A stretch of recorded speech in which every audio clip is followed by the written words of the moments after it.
Okay, we're going to continue our study with genetics. Gregory Mendel is considered the father of genetics. He studied the hereditary and variation of inherited characteristics, and he studied these inheritance based on pea plants. He developed the law of inheritance, and he disproved the blended theory where it stated that genetic material of offspring is uniform blend from the parent's genetic material. One conclusion that Mendel reached was the idea that you cannot use external or physical resemblances to form a conclusion as an organism's internal genetic makeup. This is shown when we look at the phenotype and genotype. Let me grab my pen. Phenotype, you'll notice phenotype starts with pH, and that's going to deal with the physical characteristics. Like when you look at it, what do you physically see? We see when we look at these 3 pea plants, this one is smooth, this one is smooth, and this one is wrinkled. When you look at the genotype you'll notice starts with GE, and now you're looking at the genetic makeup inside what's taking place. And these letters, which we're getting ready to talk about, tell us what the genotype is. So let's take a look at the letters. The letters come from each parent, and they're representing traits that have been passed on. Each gene can exist in a different form, and these forms are called alleles. Each letter is representing a specific allele. So when we're looking at the letters, we notice that we have uppercase and lowercase letters. The uppercase letters are representing a dominant allele, and the lowercase letter is representing a recessive allele. So when I look at my genotypes, I have 2 uppercases, an uppercase and a lowercase, and then 2 lowercase letters. This is representing 2 dominant alleles, 1 dominant and 1 recessive allele, and then 2 recessive alleles. Each parent has 2 alleles for each trait. The 2 alleles separate when a gamete forms. This describes Mendel's law of segregation. When we're looking at the F1 is representing the parent generation or the first generation, it's going to go in and form the gametes. Notice our gametes, we have a capital T, a lowercase t, capital T, and lowercase t. And the gametes can combine together to give us 3 different combinations of alleles that an offspring can receive from their parent. And looking at first our 2 uppercase S's, this is representing 2 dominant alleles from the parents. The offspring is referred to as homozygous. Homo means the same, so we're looking at characteristics that are the same. They're both dominant here, they're both uppercase, so this is what we call pure dominant or a purebred dominant. Both alleles are uppercase, so again that's homozygous dominant. In the second one, we have an uppercase S and a lowercase s. 1 dominant trait and 1 recessive trait, or 1 dominant allele and 1 recessive allele. This is referred to as heterozygous. Hetero means different, so I have 1 uppercase and 1 lowercase. This is what's known as a hybrid.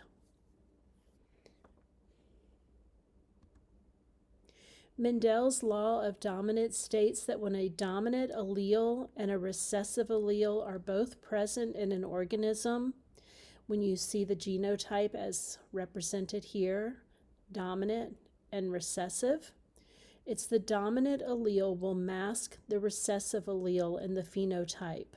So again, the dominant allele will mask the recessive allele in the phenotype, meaning it's the dominant trait that's going to show.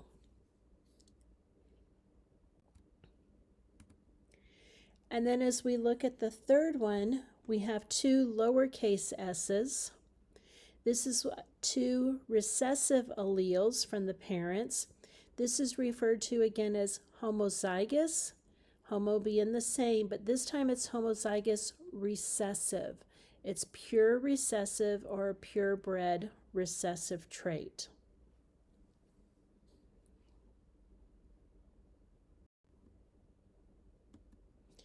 Based on what you know about allele combinations, describe the genotype of each pair of homologous chromosomes above. Be sure to use the specific terminology. So if you would pause the video just for a moment and see if you can come up with the correct terminology for each. All right, let's take a look at your answers. Blue is going to be a recessive trait, and I've given it a lowercase b. And then brown is the dominant trait, and I've given it an uppercase B. So when we look at this first pair of homologous chromosomes, I have a blue and a brown represented. So I'm going to have a capital B and a lowercase b. This individual is going to have brown eyes.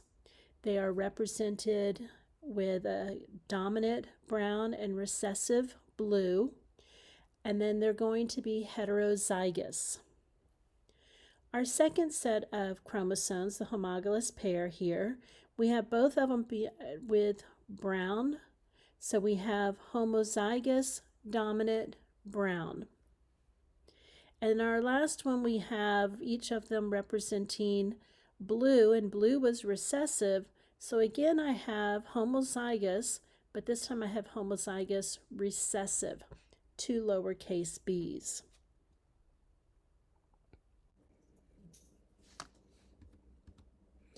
When we look at a Punnett square, this is representing a monohybrid cross where we're working with a pea plant like Mendel's. We're going to cross a homozygous dominant white flower and a homozygous recessive violet flower, and then look at the possible genotypes of the offspring.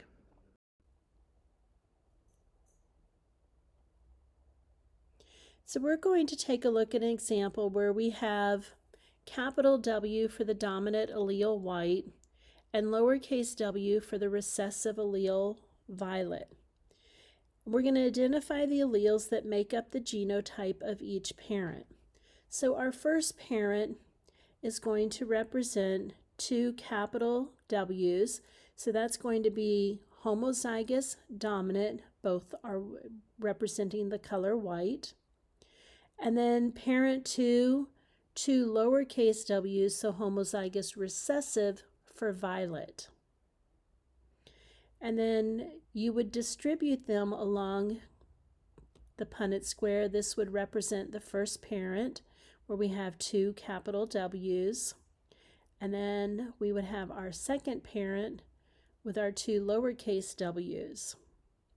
And then in order to complete the square, we would have to go through and move the w's into the little boxes by following the arrows. This W, you'll see that goes into the first box, and then the second W goes into the first box. So I'm going to have a capital W and a lowercase w. Then as we move across, again, that capital W is going to move down.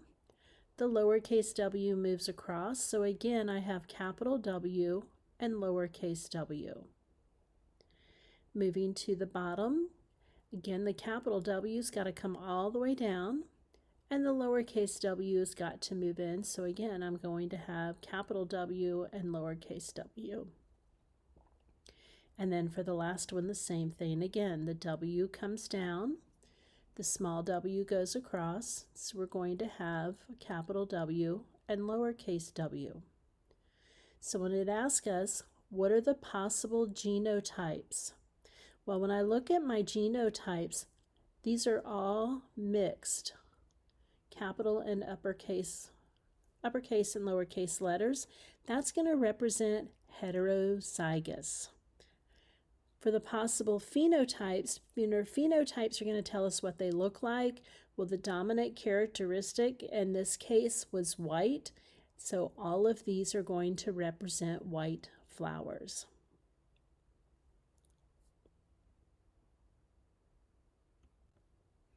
We can also look at pedigrees. Pedigrees are family trees which show parents and offspring across generations, as well as who possessed a particular trait.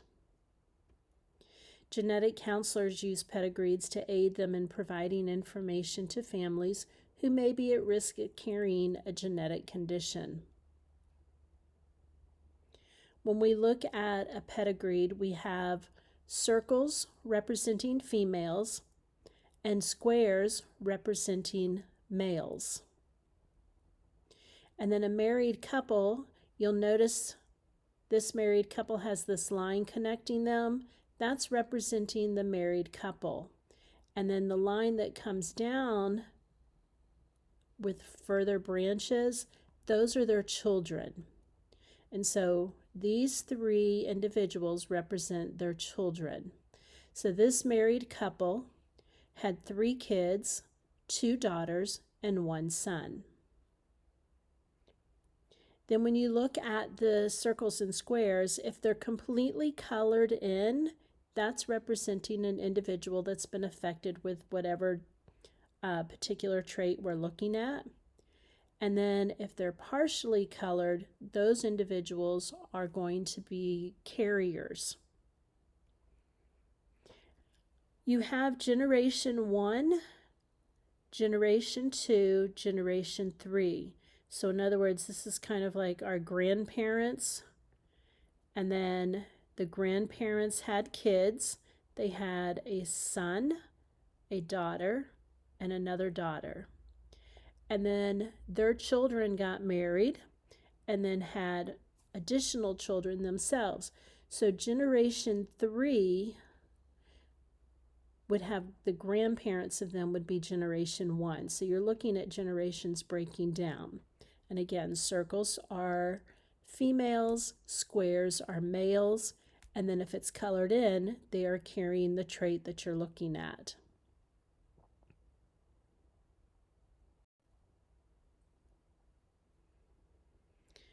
This is a sample of an autosomal dominant pedigree.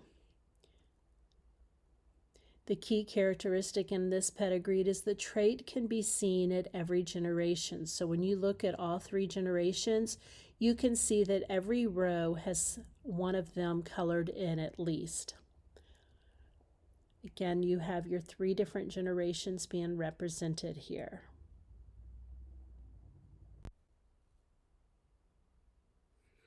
Okay, let's take a look at a pedigree. In generation 1, what is the genotype for the father?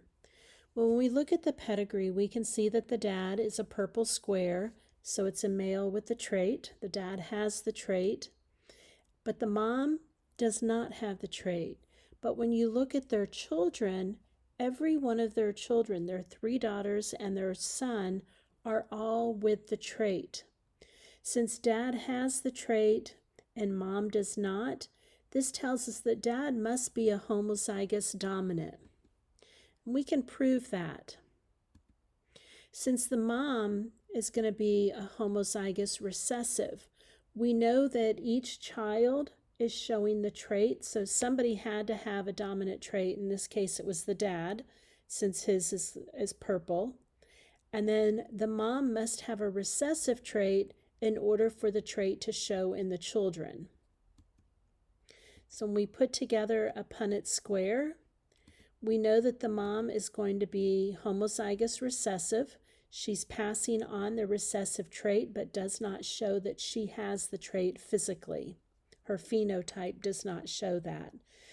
All of the children must be heterozygous, because each one of the 4 children is exhibiting the trait. So they must be heterozygous. Therefore, the dad must also be homozygous dominant because the dad is going to contribute that dominant trait to the children.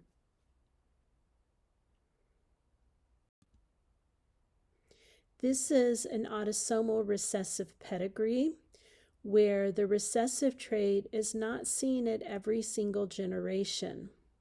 It's only shown at the 2nd generation.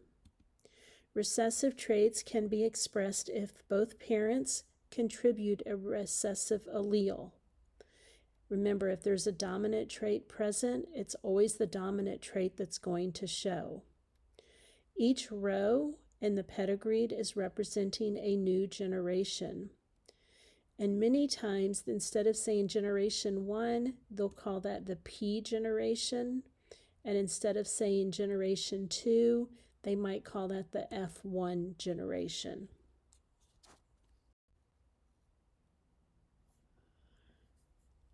Okay, let's take a look at a pedigree. We're looking at generation 1 and we're trying to decide, is the genotype of the father? So for generation 1, we have the dad. He does not show that he has the trait, but when you look at the kids, they have 4 children. 2 daughters are carrying the trait and 2 sons are not. So the dad is either going to be homozygous recessive or heterozygous. And we could look at how we're determining that. Again, as we look at the children, we can see that 2 have the trait and 2 do not. So that tells us dad is either homozygous recessive or heterozygous based on how the traits are passed on to the next generation. We could look at a Punnett square to show this.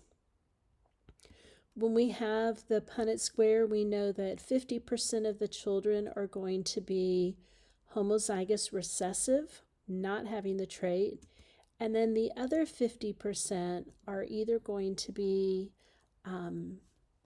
they're showing the trait, so we know they have that capital or dominant trait. So now we have to figure out the parents.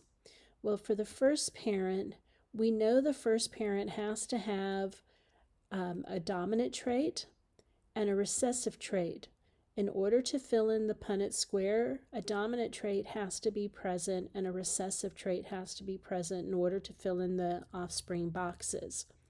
And then the second parent has to be homozygous recessive in order to pass on that recessive trait.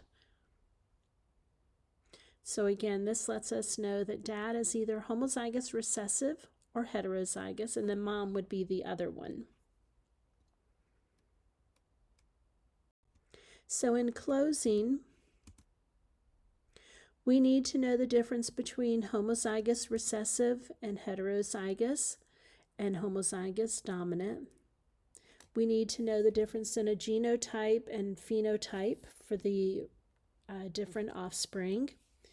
We need to be able to look at pedigrees and know the autosomal dominant and autosomal recessive pedigrees. And then, can you complete a monohybrid Punnett square, doing the law of segregation where we separate the parents' alleles in order to fill in the Punnett square?